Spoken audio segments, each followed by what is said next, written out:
Syaz, pasal kat hujan ni macam mana? Hai Di.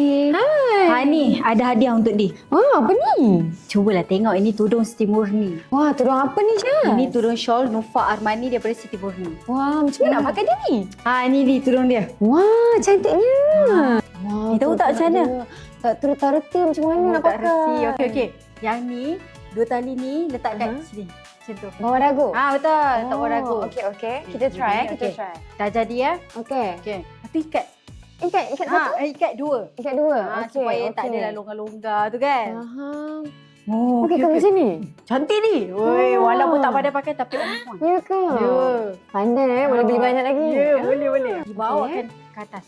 Oh, corak dia dekat situ. Betul. Corak dia bahagian belakang. Untuk Nufa Armani ni. Masa kat hujan ni macam mana? Okey, letak peniti. Oh, kan letak satu peniti? Yes, satu je. Jangan banyak-banyak. Okey. Tak perlu banyak-banyak pun.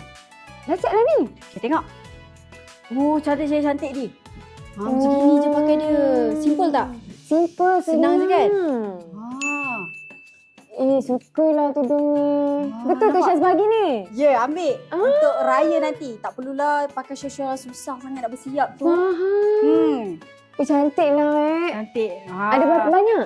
Banyak, ada 20 corak. Oh, boleh lah beli semua kan nanti? Beli semua. Dekat butik? Yes. Okey, boleh. Terima kasih Syaz. Sama-sama.